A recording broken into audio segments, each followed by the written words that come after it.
Hi friends, welcome back to another video. We have a special guest today, okay? Please be sure to like, comment, subscribe if you're new to my channel. My name is Carissa. This is Samuel. Lately I've been making vlogs and, motherhood type of videos, but a type of video I've been wanting to make for a long time is videos where I talk about books. So I was like, okay, let me just go ahead and do it. I've actually recorded a couple of videos in the past where I talk about, different things dealing with books, and I just deleted them all because I was just not feeling it. But I'm like, let me just record this and let me just do it and let me insert myself into BookTube, okay? If you don't know, there's, a side of YouTube where they call it BookTube, like Book Talk, how there's a side of TikTok called Book Talk or whatever, where people just talk about books, what they're reading this month, the recommendations, blah, blah, blah. And I'm an avid fan, been a spectator of the community for years, and I'm trying to insert myself in the community, okay? So this is my first book video, so bear with me, but I was just sitting on the couch and I was thinking, like, what do I want to talk about? Because I'm not, like, if you go watch these other videos, people are saying, this is what I'm reading this month, blah, blah, blah. I'm not too deep into reading right now, because of this little guy. So I've been busy, but since he's been born, I've read a few books. But I was thinking, like, about the books that I've read in the past. I'm sorry for the noise that you're gonna hear. And I was like, okay, so what can I film? And the thought that came to my head were books that are thought-provoking, because those actually are my favorite books, whether they be fiction or nonfiction. I love a book that just, like, makes me sit there and go, like, whoa, like, and just makes me think about life differently, and just, I don't know, it just gives me a deeper perspective on life, and just, I don't know, stimulates thoughts in my head, right? And I love, just a good, easy book that you can get through with, like, a good, easy plot, like as if you're watching a movie. I love that too, but these are definitely my favorite type of books, where I leave and I'm like, okay, that was like a 5 stars. So I have 4 books that I want to recommend if you're interested in a thought-provoking book. So here we go. Okay, so I realize I read a lot of nonfiction. Like, I read a lot of memoirs, a lot of, like, essay type of books. But so I included 3 nonfictions in this and 1 fiction book. I want more thought-provoking fiction books. So if you know one, like a fiction book that just really makes you think deeper about life, please put it in the comments, okay? I would love to know. So the first book I want to recommend is a very, very popular book. You might have heard of it, and it's called Tuesdays with Mori.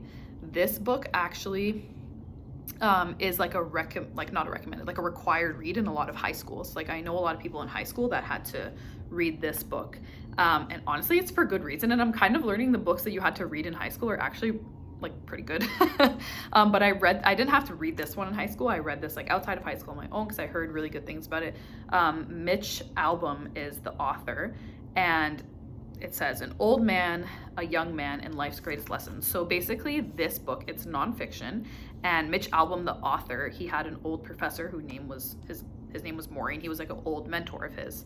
And then, Mitch Albom grows up, and later in life, he reconnects with his professor, Mori, who's actually dying.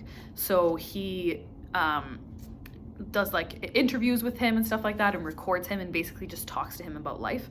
So you're basically hearing about, like, this old man's life and his kind of final thoughts, like, before dying, and just, like, getting wisdom from him. What do you think about that, Sammy? So I haven't read this book in so long. Like, this was, like, years ago when I read this book, but I was like, there has to be, I bet you I can just flip open to a page and it'll just make me think about life. And literally exactly that happened. So I literally flipped open to a page.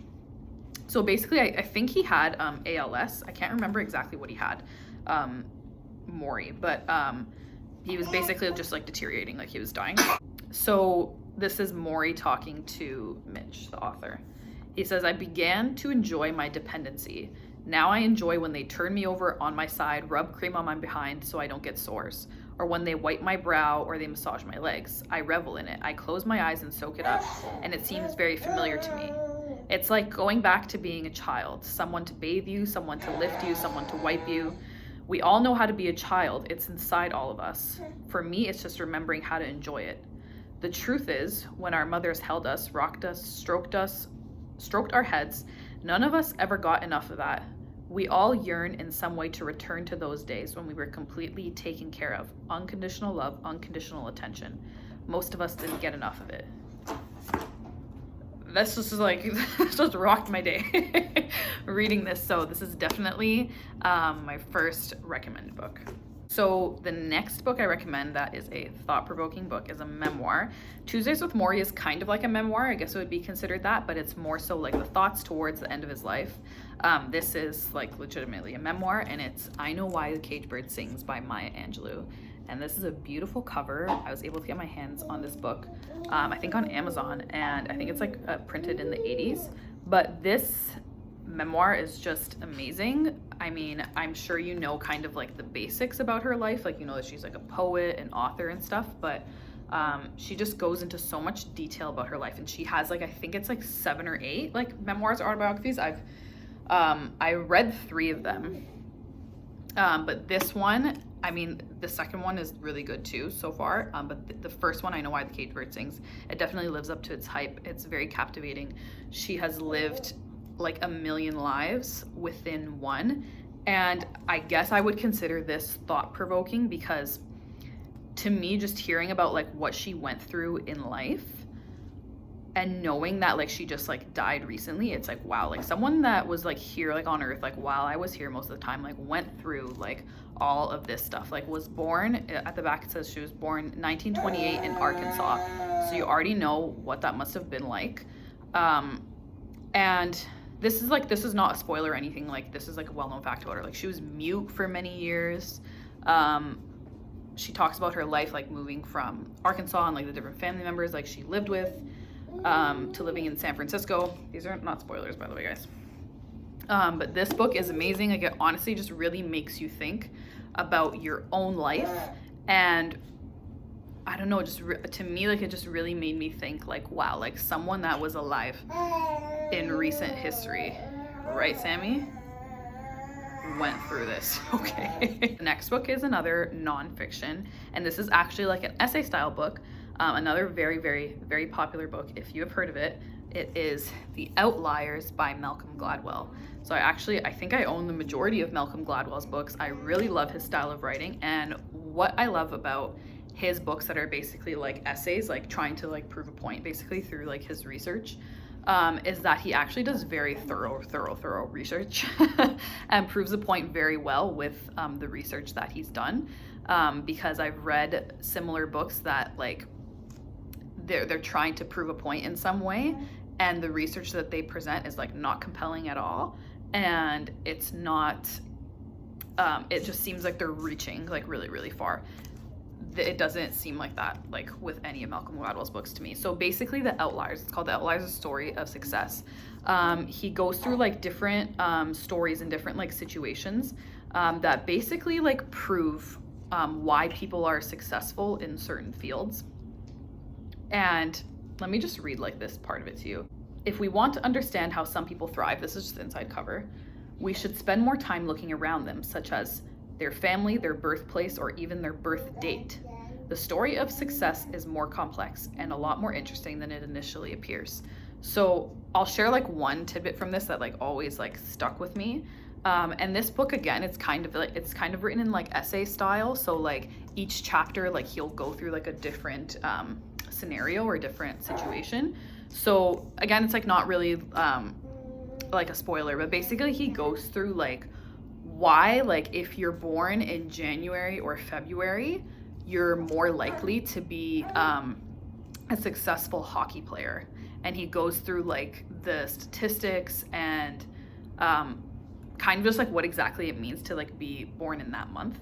And he goes through like all these different things, like oh wow, I actually opened it to the page where he talks about that. That's so crazy. But it basically has to do with like being born like at the beginning of the year, puts them at a better advantage like growth wise, because they're technically, let's say like 10 months older than someone born in October, and then therefore like they're like bigger and stronger, and then because of that like they're actually more successful hockey players, or a majority of hockey players are born like at the beginning of the year. So I was like, whoa, that's crazy. So that's just like one like little example, and that's like at the beginning of the book. but he goes through so much more. And honestly, this whole book, like what it convinced me of, I know you're kind of just like, okay, why is this in your, recommends of thought-provoking? The entire book, Malcolm Gladwell he hasn't expressed his faith in any way, so I don't know if he subscribes to any faith or anything. This entire book convinced me that God existed. Like after reading it, I was like, God exists, because there's like, it's almost like you get to the end of the book and I just thought to myself, like, there's no explanation to sum up this whole book other than God exists, because it basically proves like there are so many circumstances around us that we can't control. Where you're born, how you're born, when you're born, the situations of your life and stuff, right, Sammy? That are you interested in this? That basically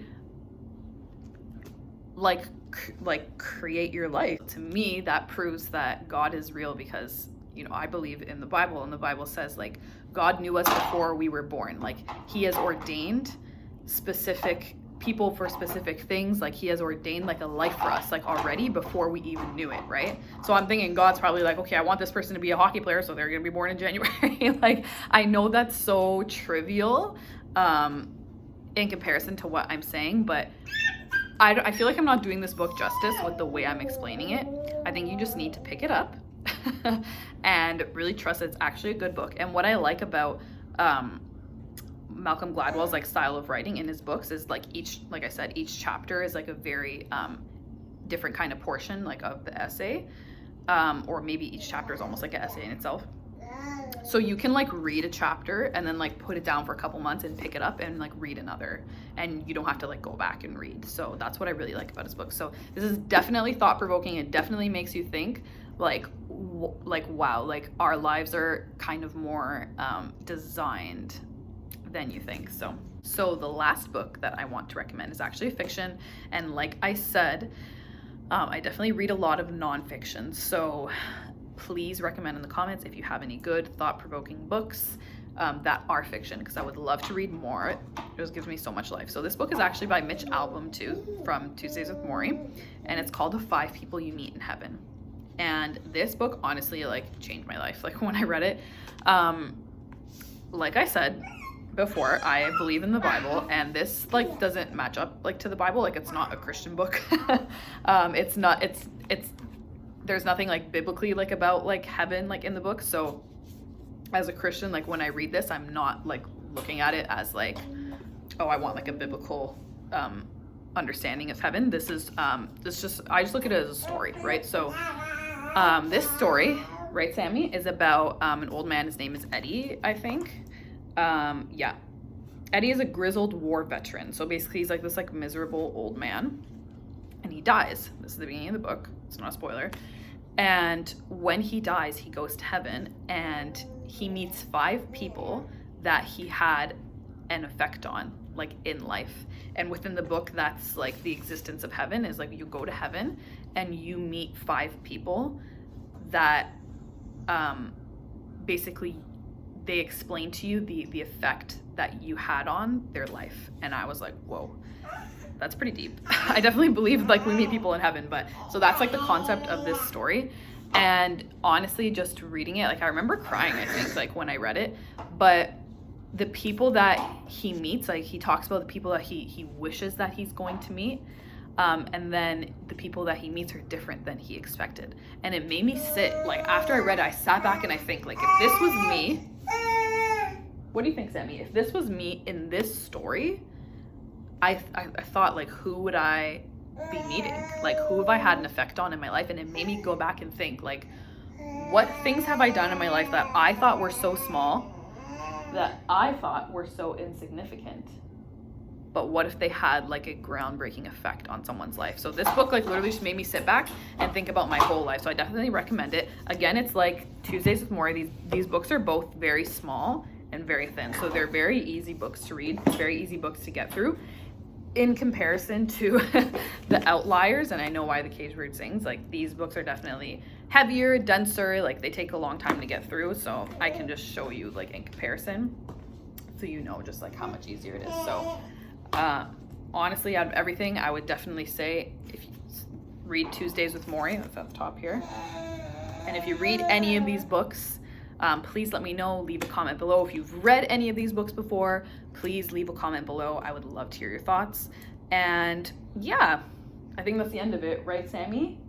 Tell everyone. Please be sure to like, comment, subscribe. Let me know if these book videos interest you. So thanks, guys, and I'll see you next time.